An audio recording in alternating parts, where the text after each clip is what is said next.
Então, estudo 27 de Marcos. E é muito legal que o quê? Não é coincidência, porque eu não acredito que existe coincidência, tá? Mas nós vamos começar, o nosso estudo em Marcos já está começando com a Páscoa, né? E nós estamos hoje, dia 6 de abril de 2023, estamos em quinta-feira, que quando eu morava no Brasil, quando eu era pequena, lá em Barbacena, que eu nem conheço Barbacena, mas era quinta-feira santa, a gente já não ia na escola desde a quinta. Aí a sexta, feriadão no Brasil, sábado mais ou menos, né? E domingo. Então, assim, eu acho engraçado alguns feriados que vão mudando, porque eu lembro que no Brasil a gente não fazia nada na quinta-feira, tanto que já chamava quinta-feira santa, né? E agora parece que está normal, mas nós estamos aqui, então vamos embora. O que acontece aqui com o Marcos, né? No capítulo 27, no capítulo 14, nós vamos entender aqui três pontos, e que é muito legal a gente conversar, esclarecer umas coisas sobre o terceiro ponto. Vamos lá, o primeiro, nós vamos ver a pergunta 1, que diz assim: como foi o plano para matar Jesus? Está no 14, de 1 e 2, o texto diz o seguinte: dali a 2 dias era Páscoa, e a festa dos pães asmos, e os principais sacerdotes e os escribas procuravam como o prenderiam à traição e o matariam. Porém, diziam, não durante a festa, para que não haja tumulto entre o povo. Então, isso aqui é 2 dias antes da Páscoa. A Páscoa é no domingo. Então, 2 dias antes, quando que aconteceu isso aqui? Teve a sexta, teve o sábado, a sexta, isso foi na quinta. O que aconteceu aqui. E o que Jesus... Gente, ele sabia, ele era 100% Deus, ele sabia o que ia acontecer. E, no entanto, ele foi para onde? De acordo com o texto, porque Jesus enalteceu essa mulher ao invés dos demais. Isso é muito legal, porque aí ele foi para Betânia e entrou na casa de Simão, o leproso. Não é o Simão Pedro, é o Simão leproso. E veio uma mulher trazendo um vaso de alabastro com preciosíssimo perfume de nardo puro. E quebrando o alabastro, derramou o bálsamo sobre as cabeças de Jesus. O que era isso aqui? Naquela época, todo mundo usava chinelo, sandália, né? E as ruas não eram asfaltadas. Então, era assim, eu vou receber alguém na minha casa, quando a pessoa entra, eu já tenho bacias com água gostosinha, perfumadinha, toalha, e lavo o pé dos convidados. Isso é uma honra que você faz para o seu convidado, porque tudo andava a pé, mas era tudo sujo. E ele foi lá, e uma mulher, né, em outros livros, nós vamos ver lá que Lucas explica melhor, Mateus e Lucas explicam melhor esse evento. O que acontece? A mulher começou a chorar, e chorava e limpava os pés de Jesus com os cabelos. E ela pegou um vaso de alabastro, alabastro é a embalagem, o perfume era nardo, tá? E quebrou e derramou sobre a cabeça de Jesus e tal. E aí, nós sabemos que tem, eu não sei aí com vocês, mas na minha família tem sempre aquele que é seco por dinheiro, saber tudo é cifra, tudo é cifra. E aí, nós vemos, acho que em Mateus, que fala assim, o Judas, que ele era o tesoureiro, ele foi dar dura, falou, olha, se tivesse esse perfume vendido, né, pega o dinheiro, dá para os pobres, então começou isso aí. Então, o que ela fez? Ela, olha como Jesus, ele explica isso, e ele encarou esse ato dessa mulher, tá? Então, na pergunta 3, vamos continuar no texto 4 e 5, diz assim: indignaram-se alguns entre si e diziam, por que o desperdício desse bálsamo?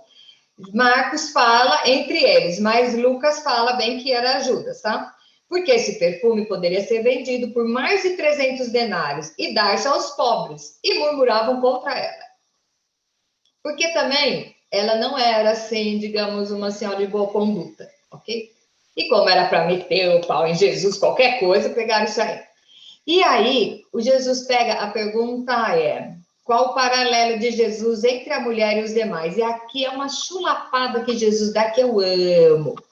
Então, imagina a cena. Ele chegou na casa do Simão leproso, que foi curado, e aí a mulher entrou, começou a lavar os pés de Jesus com as lágrimas, enxugar com os cabelos, aí pegou o vaso e passou. E Jesus disse assim, Deixai-a, por que molestais? Ela praticou boa ação para comigo, porque os pobres sempre tendes convosco, e quando quiserdes, podeis fazer-lhes o bem, mas a mim nem sempre me tendes. E ela o que fez foi, antecipou e me ungiu para a sepultura. Porque naquela época se ungia os corpos, porque, você sabe, né? Não tinha jeito de embalsamar assim como a gente hoje em dia, né? Então, eles embalsamavam o corpo, passavam ungüentos, tanto que foi isso que as mulheres foram levar no túmulo no domingo de Páscoa, tá?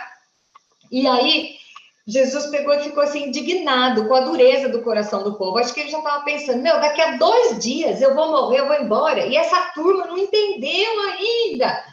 Então, aí ele fala, né? Em verdade vos digo que onde for pregado em todo mundo o evangelho, será contado o que ela fez para a memória sua, tá?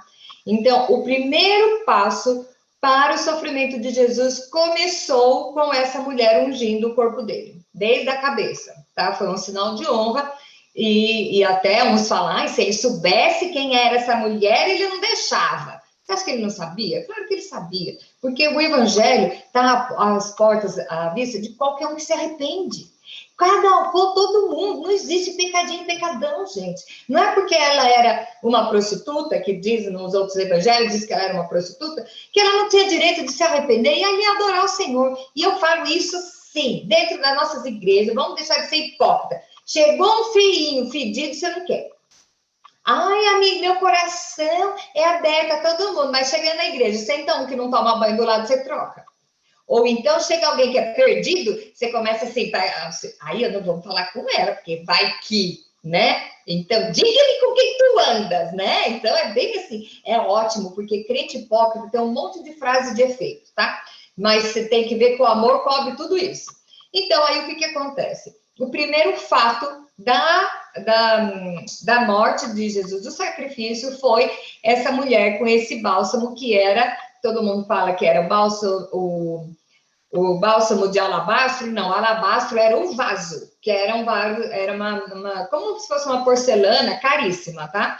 E o que tinha lá dentro era nardo, que era um perfume muito caro também, tá bom? E agora, gente, eu quero que você sente e apegue o seu coração, porque aqui diz o seguinte, pergunta 6, de quem foi a iniciativa da traição? Muita gente fala assim, mas os Judas foram lá e ofereceram para ele. Não foi. Olha o que diz o texto. E Judas Iscariotes, um dos 12, foi ter com os principais sacerdotes para entregar Jesus. Ele foi e ofereceu para entregar. Ele vendeu o Senhor Jesus. Quantas vezes nós estamos fazendo isso na nossa vida? Na nossa vida. Então, aí, o que acontece? Judas foi lá, sabia do plano para tirar a vida de Jesus e falou, então, se vocês me derem, né? Todo mundo sabe dessa história. Se vocês me derem a tal das moedas, me prometer dinheiro, eu entrego. E aí eu te pergunto, imagina, Jesus que sabia de tudo isso, como que ele ainda conseguiu olhar pro cara, meu? Porque ele era puro amor. Então, ele sabia que tudo que ele ia passar já estava determinado. Se não fosse Judas, ia ser qualquer outro Zé Mané, entendeu? Então, é interessante você ver que, mas tem que ver que às vezes ele foi tentado. Não, gente, ele foi procurar, ele foi do ruim, ele foi do mal, ele foi do pior, porque ele foi oferecer para vender Jesus. Tá? O texto aqui é muito claro. E aí, eles ouvindo, alegraram-se e prometeram dinheiro. Nesse meio tempo, buscava ele uma boa ocasião para entregar. E você tem um traidor do seu lado, andando com você, e que você sabe que vai fazer isso. Então, eu digo, sabe qual é o maior milagre de Jesus? Ter chegado aos 33 anos e ter 12 amigos. Quer dizer, 11 amigos e só um traidor. Não é? O maior milagre de Jesus, ter um traidor somente, nós temos um monte, e aí você fala, mas eu não estou vendendo você. Não, mas quando você faz uma fofoca da outra, como para ficar alegre no seu grupinho, você quer saber qual o bafão. Ai, gente, vamos orar pela fulana. O que aconteceu? Você está vendendo o outro. Você está traicionando. Então, é legal a gente ver esse extremo e a gente se colocar no lugar. Quantas vezes será que eu estou vendendo Jesus? Eu estou deixando ele ser enxovalhado, eu estou deixando ele ser escarnecido a troco de ter uma companhia. E aí nós vamos até o Salmo 1, que bem-aventurado o homem que não se assenta na roda dos escarnecedores. Tá? Então, para você ver que tudo tem efeito. E aí, o que acontece? Eles ficaram esperando o sinal de Judas para entregar.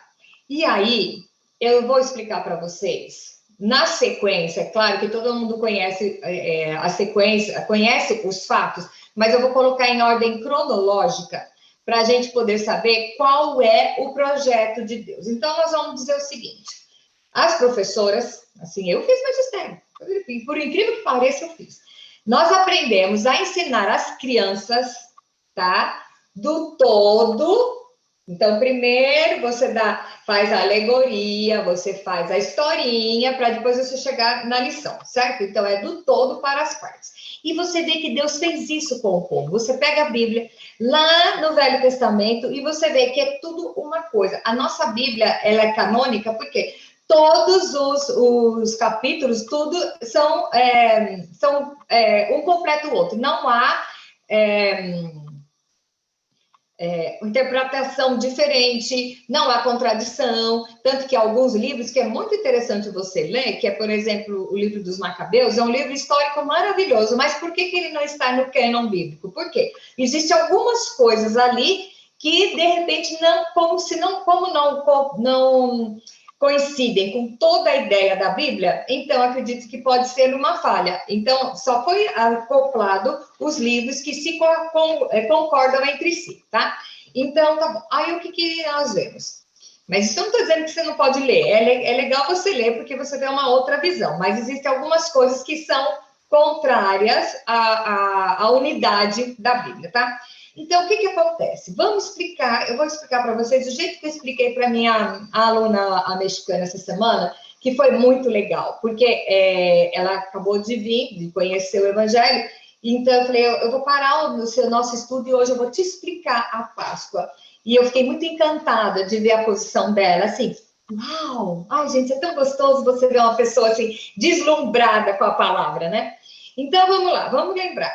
O que aconteceu? Jardim do Éden, Adão, Eva, aí veio a serpente, blá, blá, blá, todo mundo conhece essa história. O que Deus prometeu para Adão e para Eva? Tá aqui, vocês vão viver bonitinho. O homem não foi feito para morrer, ele foi feito para viver, ter vida perene, viver para sempre. E ele disse assim: de todas as árvores vocês podem comer menos dessa, que é o fruto do conhecimento do bem e do mal. Quando a gente for estudar Gênesis, aí eu pego mais pesado nesse texto, tem muita coisa legal. Mas, resumindo, a Eva sabia que não podia. Aí vem a serpente, blá, blá, blá, a serpente vem, seduz a Eva, e a Eva come o fruto. E vem a sentença. O que eles tinham que passar? O que você acha que Deus, em sua plena sabedoria e justiça, o que ele tinha que fazer com Adão e Eva? Matar, concorda? Porque ele falou, não come, porque se comer, vocês vão morrer. Deus, se ele fosse mais justiça do que amor, ele tinha que falar, agora, pisaram na bola, desobedecer, agora vão morrer. Porque é muito comum, nós infringimos algumas leis e queremos misericórdia. Então, peraí, você sabe que é errado. Você sabe que é errado fumar, tá? Que vai estragar o seu pulmão. Aí você fuma a vida inteira. Aí você aparece com câncer de pulmão e você fala assim, Deus, tem misericórdia de mim, me cura. Foi Deus que deu? Não, é a consequência do que você fez. Não é castigo, é a consequência do que você fez. Deus pode fazer um milagre? Pode. Mas toda vez que você desafia uma lei, a coisa complica. Sabe por quê? Se você se pular de um prédio e pedir no meio do caminho, Deus, me arrependo, o que acontece? Deus pode mandar os anjos irem te buscar. Ele vai fazer? Não. Porque você, consciente do que ia acontecer, você burlou uma lei, que é a lei da gravidade. Embora foi criada por Deus, não é uma lei espiritual, é uma lei prática, tá? Então, o que acontece? Deus falou, não coma do fruto, senão morrerá. Aí, né, se esconderam, aí vem Deus chamando, aí começa empurra. Adão foi tão cara de pau que ele teve a coragem de acusar Deus de ter dado a Eva para ele. Esse cara era o máximo. Gente, coragem de acusar Deus. Esse pessoal é doido. Mas ele fez, e Deus pegou e fez o quê? Para cobrir os pecados, pegou um animal, sacrificou, com a pele fez a roupinha para eles. Beleza? Que eles tinham feito de folhinha, tá? Mas aí era no outono, as folhas caíram, Deus teve que fazer uma de paninho para eles. O que acontece? Naquele dia, Deus já deu a sentença. O homem vai ter que trabalhar, sustentar com o suor do rosto. A mulher vai ter dores para ter filhos. E a serpente vai se arrastar e comer o pó da terra. E a Bíblia diz que a serpente era o animal mais lindo de todos os animais. Então, o meu pai jurava que a serpente devia ter asas, porque ela era muito bonita, ou pernas ou asas. Meu pai dizia que era asa, porque acho que ele acha que é bonito, borboleta, não sei. Mas aí, a serpente, e naquele instante, Deus fala, na hora da sentença, e fala para a serpente, eu vou mandar um salvador, você vai morder o calcanhar, e ele vai pisar a sua cabeça depois. Já lá no Éden, Deus já tinha o plano da salvação pronto. Porque Deus é Deus. E aí você me pergunta quando foi que a serpente mordeu o calcanhar do filho do homem? Quando? Na cruz, tá? Então nós vamos chegar lá ainda. Vamos seguir. Abraão era o patriarca, então era assim, o hábito. Sua família cometeu pecado, uma vez por ano, vamos no templo. Aí o chefe da família contabilizava lá os pecados de todo mundo, de acordo com os pecados, era o tamanho do animal que matava para sacrifício. Por quê? Desde o Jardim do Éden, para cobrir pecados, precisava de derramamento de sangue, beleza? Então, na época de Abraão, fazia assim. Aí vamos mais para frente, vamos caminhando, vamos lá para o Egito. O povo hebreu estava escravo do Egito. E Deus, aquelas pragas, vocês já sabem a história, as 10 pragas, o filho do Egito, o faraó, papapá, o que acontece? Deus chama Moisés e fala assim, hoje eu vou liberar vocês, mas vocês vão fazer o seguinte, vão pegar um animal sem defeito, vão se ajuntar na casa para que não sobre nada, vocês vão comer o animal e vão queimar as vísceras, vai pegar o sangue, passar na porta, porque o anjo da morte vai passar e vai entrar na casa dos egípcios. Ele não vai entrar a uma porta que tiver manchada de sangue. As portas eram de madeira, tá? Então, eles fizeram ainda disseram, se o bicho é grande, você chama uma família, né, ajunta e fiquem prontos que vocês vão sair esse dia. O que aconteceu? O anjo da morte, ao entrar no Egito, todas as casas que tinham sangue no madeiro, ele não entrou. Então, para se perdoar pecados, tem que derramar sangue de um animal, de um cordeiro, e o anjo da morte, a morte eterna, quando ele vê a madeira o sangue sobre a madeira, ele passa batido, ok? Tá bom, vai guardando isso aí. E eles começaram, o povo hebreu comemora essa Páscoa, é o livramento do Egito. Vamos lá. João Batista era primo de Jesus. João Batista vê Jesus, começam a falar, Jesus, ele é meu primo. Naquela época não tinha Instagram, né? Jesus não tinha Instagram com João Batista, então ficou sabendo quem que é. Falaram e Jesus foi para batizar. O que João Batista falou na hora que viu Jesus? Eis o Cordeiro de Deus que tira o pecado do mundo. Por quê? O mundo já estava tão ferrado, com tanta gente, já aconteceu isso uma vez lá no Noé, e agora diz que a iniquidade havia se multiplicado. Então, o que aconteceu? Deus, vamos imaginar aqui, Evangelho by Kátia. Deus olhou lá de cima e falou assim, tá tudo perdido, não tem jeito. Eu preciso mandar um cordeiro que seja perfeito e puro, seu sangue tem que ser valioso o suficiente para lavar os pecados cometidos, os passados, presentes e futuros. Então, imagina aqui com as vozes da minha cabeça. Deus olhou lá na janela do céu e viu e falou, não tem jeito, eu precisava de um cordeiro, não tem um cordeiro. Aí ele olhou assim, viu o filho. É tu mesmo. E aí ele pegou e deu o próprio filho para derramar o seu sangue e nos purificar de todo o pecado. Na terra não havia um cordeiro com sangue tão poderoso que fosse capaz de expiar todos os nossos pecados, tá? Isso não aconteceu no batismo de Jesus. E Jesus continuou pregando, e chegou o dia, Jesus vai lá para a cruz, né? Ele vai lá para a cruz e o momento mais duro, tanto que ele era 100% homem também, ele pediu para Deus, me tira dessa, mas seja feita a tua vontade. Então, quando você for orar, não é pecado você dizer para Deus o que é que você quer, mas você sempre coloque, Senhor, eu quero tal coisa, mas seja feita a tua vontade, porque nós sabemos que Deus sempre tem o melhor para nós. E aí você vai falar, ele tem o melhor para nós, e por que ele matou o filho dele? Porque ele tinha um projeto muito maior ainda, tá? E aí o que aconteceu? Diz que a coisa mais triste de Jesus foi o quê? Na hora que ele morreu, ele recebeu todos os pecados da humanidade e Deus virou o rosto. E ele fala, Eloi, Eloi, lama sabachthani. Quer dizer o quê? Deus meu, por que me desamparaste? Você já imaginou você se sentir o peso do pecado, não seu, porque você não tinha pecado, o peso do pecado do mundo inteiro, passados, presentes e futuros, e o seu pai virar as costas. Eu acho que essa foi a maior dor de Jesus. Maior dor do que as chibatadas, do que os pregos, sabe? Eu acho que a maior foi isso, tá? Foi ele, de Deus ter virado as costas para ele. E aí eu pergunto para você uma coisa muito complicada para a gente ter na nossa cabeça nesses dias, ok? Cada vez que você comete um pecado, você sabe que é uma coisa errada, não existe pecadinho e pecadão, tá? E nós sabemos quando a gente pisa na bola. Você sabe que Jesus morreu na cruz para te salvar, certo? O sofrimento dele foi para limpar você dos pecados.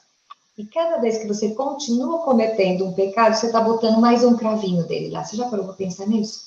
Quando você fala assim, eu vou dar uma voltinha, vou dar uma pecadinha, isso aqui não é nada, é uma mentirinha boba. Isso aqui é um granulado que eu estou roubando do supermercado. Isso aqui. Sabe aquelas coisas bobas que o nosso pecadômetro acha que são inócuas? Não existe pecadinho e pecadão. E cada vez que você comete um pecado, consciente de que é um pecado, é um prego a mais que você está colocando na cruz. Ai, Kátia, mas esse assunto está muito chato, está muito triste. Nós temos que parar de, sabe, dourar a pílula. A coisa é séria. É sério, por isso que existem pessoas que vão chegar no final e Jesus vai falar assim, eu não te conheço. Então, a realidade é muito grande de nós que conhecemos a palavra. Então, então quer dizer que eu tenho que ser santo? Não, você pode pecar, mas se arrepende em seguida. Não existe pedir perdão no atacado se você peca no varejo. E o que é? Que legal, sabia que na Bíblia não diz em nenhum lugar para você pedir perdão? Sabia? Não tem. O que diz é o quê? Confessar, se arrepender e não fazer mais. Porque confessar é muito difícil. Lembra do seu último pecado que você cometeu aí? Imagine se você tem a cara de ir para a pessoa com a qual o ofendido e confessar o seu pecado. A situação é tão desagradável que você não vai querer fazer de novo. Tá? Então, não existe perdão se não tiver arrependimento. E só há arrependimento se tiver mudança de comportamento. Eu falo isso todas as vezes, porque eu falo isso para mim. Esse negócio de você pedir perdão pelo mesmo pecado 50 vezes, vai crescer quando? E cada um tem o seu. De repente, o meu pecado para você é nada, mas é pecado. Não existe pecadômetro. Então, o que é que nós estamos fazendo no nosso dia a dia que está martelando um prego a mais na cruz de Jesus? E aí, Jesus morreu por nós, Deus virou as costas para ele, aconteceu terremotos, tá? Você sabe de todas essas coisas. E aí, eu digo para você, ele ressuscitou. E o grande barato é que ele ressuscitou. Então, o presépio está vazio. E o mundo viu muitas crianças nascerem, tá? Jesus fazia milagres, né? Jesus operava milagres, Jesus ensinava. Jesus morreu na cruz pelos nossos pecados. Mas o que é que foi a diferença? Até no dia que ele morreu mais 2 mané, pelo menos no mínimo, 2 mané do lado dele, tá? Então, muitas pessoas morreram crucificadas. Qual é o diferencial de Jesus? A cruz também está vazia. É por isso que nós, os protestantes, não usamos o crucifixo. Nós usamos a cruz vazia, porque ele ressuscitou. Nossa, gasguei aqui. Então, hoje, a manjedoura está vazia, a cruz está vazia, o túmulo está vazio, mas o trono está ocupado. Porque se você vê a visão de Estevão, quando ele estava morrendo, o que é que ele diz? Abri os olhos e eis que vejo Jesus à direita de Deus Pai no trono. Aleluia! É isso que ele viu. Então, é porque ele está lá, ele está reinando. Quando Jesus morreu, ele foi ao Hades, ele criou a nova ligação do homem com Deus. Ele desimpediu esse caminho. Cada vez que Deus olha para Kátia, ele não vê os pecados dela, ele vê o sangue do filho dele. Então, olha que barato. Então, eu vou falar para vocês, para os cristãos, o Natal é uma data, linda, maravilhosa, mas a data que faz diferença é a Páscoa, porque é a ressurreição. É o que nos garante a vida eterna. É o que acabou com o domínio da morte. Então, quando o anjo da morte, que entrou no Egito e viu o sangue na madeira da porta, ele passou direto. Quando o anjo da morte eterna, ele passa e vê eu coberta pelo sangue de Jesus, ele passa batido, porque ele sabe, nessa eu não toco, porque essa tem dono. Então, não é para a gente ficar triste, é para você ficar alegre de saber que você foi comprado, você é importante, Deus te comprou com um preço altíssimo, que foi o sangue do filho dele. É muito fácil uma mãe dar a sua vida para o próprio filho. Mas eu te digo, você daria o seu filho para salvar o Osama Bin Laden? Não estou falando de gente boa, não, de gente ruim. Nós não faríamos isso. E Deus fez porque Ele nos amou. Ele nos amou. E aí, esse instante, esse breve instante que Jesus se sentiu desamparado, foi o peso do meu pecado. O peso do meu pecado que eu não confessei. O peso do meu pecado que eu acho gostosinho, eu faço de vez em quando. Uma vez por semana eu vou na igreja e peço perdão por atacado. Porque esse pecadinho eu não vou deixar. Porque ele faz bem para mim. Eu acho super confortável, é 10. Eu vou tirar férias de ser crente. Eu vou tirar férias, porque o mundo é tão legal, deixa eu usufruir tudo que tem no mundo. Você está botando um preguinho a mais. E eu não quero que quando Deus olhar para mim, ele veja uma parte do meu corpo que não esteja coberta pelo sangue de Cristo. Que é o sangue de Cristo que nos dá o passaporte para a vida eterna. Então, até Jesus é o único que abriu esse caminho. E você vai me falar, e os profetas, aquele pessoal todo, esses estão dormindo. Quem morreu depois de Jesus é que vai para ver que vai na glória, tá? E ainda não é a final, porque o final depois vai ser só quando Jesus voltar, entendeu? Então tem o paraíso, que é onde aqueles que morreram em Cristo vão esperar o dia do arrebatamento, o dia do juízo final, beleza? Mas é através dele, sabe por quê? Porque dele, por ele e para ele são todas as coisas. Então, o que nós comemoramos na Páscoa? Os judeus comemoram a saída do Egito, mas Deus estava desenhando o livramento no Egito para que a gente entendesse qual é o livramento agora por Jesus. Então, não são fatos isolados. Desde o Jardim do Éden, tá? Que Deus falou para a serpente que ela ia morder o calcanhar de Jesus. Ela mordeu quando Jesus foi morto na cruz, porque foi pelos nossos pecados. E quem é o que administra os pecados, né? É o Satanás. Então, tá bom. E aí mordeu. Só que o próximo passo, sabe o que é? Jesus vinha esmagar a cabeça da serpente. Então, aí ele vai ser colocado no lugar que ele deve. E não vou ficar especulando isso, porque eu não vou estar lá, não quero ver, eu quero saber para onde é que eu vou. Então, a Bíblia diz que eu vou para o paraíso, aí depois do paraíso, Jesus vem, vai levar a igreja. Ai, que delícia! E está tudo muito perto, muito perto. E eu falo e repito todas as vezes, não fique achando que o negócio é para amanhã, daqui a 20 anos, o mundo não dura mais 20 anos. Mais 30 anos, 50 anos, não dura, sabe por quê? As coisas estão chegando. Você quer ver? Eu só vou dar um spoiler. Começa a assistir noticiário. Vocês sabiam que agora até o governo dos Estados Unidos está reconhecendo que vai existir abdução. Sabe o que é abdução? Os ETs vão vir levar um povo. Então, veja bem.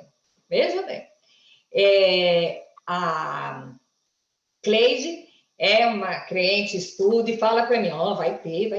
E eu sou um crente meia boca, tá? Tá bom, deixa eu curtir minha vida, doidado lá no fim dos tempos, eu pego e cai a ficha. Só que aí ela é arrebatada. Eu falo, nossa, ela tinha razão. Aí esse é o povo que vai ser perseguido, tá? Porém, agora vem uma história que vai vir uma nave e vai abduzir pessoas. Então, que vai falar, não é Jesus que voltou, não, é o ZT. O ZT que levou. Não deixa de ser, né? Porque, gente, anjo não é terrestre, anjo é extraterrestre. Então, ok, tudo bem. Mas olha como que o mundo está caminhando para isso. Agora, você já vê nave espacial em tudo quanto é canto. Porque viram aqui, viram ali. Aí teve um cara que ele falou em dezembro, acho que foi em dezembro, que ele profetizou que dia 23 de março ia vir uma nave e ia abduzir um certo povo. E aí ia descer um outro anjo que ia pegar e discutir com os ET da nave para separar e para ver quem que vai levar, quem que não vai, tá?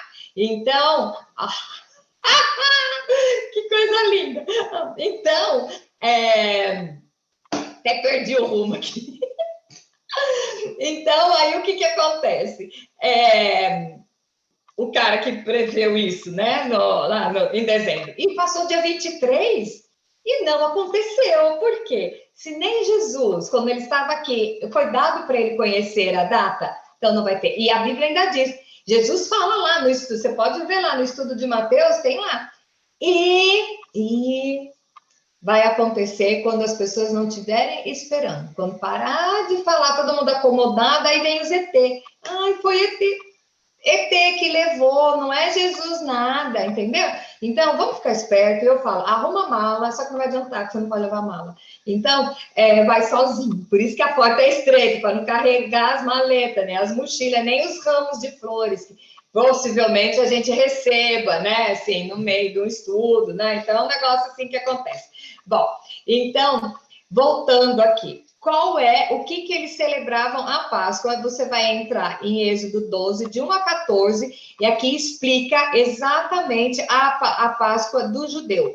E Jesus veio, e aconteceu tudo isso na Páscoa, porque ele era o Cordeiro de Deus que tira o pecado do mundo. Então, louvado seja o nome do Senhor.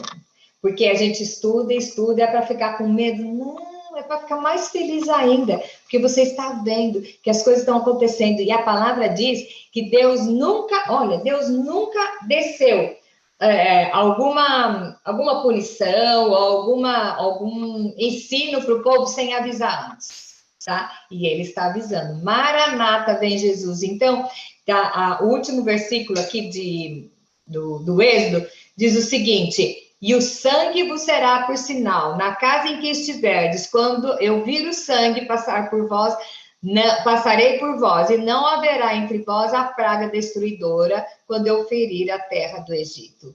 E esse será, presta atenção, e esse dia vos será por memorial, e celebrareis como solenidade ao Senhor. Toda vez que fala o Senhor, não é Deus, é Jesus. Então, lá em Deuteronômio já está falando de Jesus.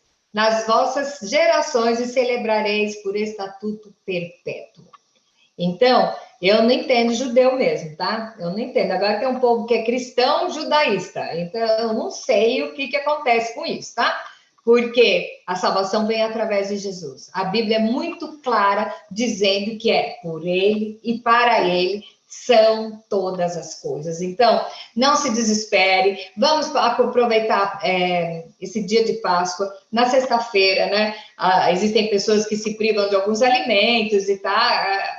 O que você achar que é assim nobre de você fazer, tudo bem. Mas pense durante todo o dia. Eu dou um desafio para mim e para você. O que é que eu estou fazendo que está malhando Jesus na cruz? Qual é o meu comportamento que está entristecendo o Espírito Santo que habita em mim? O que é que eu estou fazendo que está acelerando a morte do meu Salvador?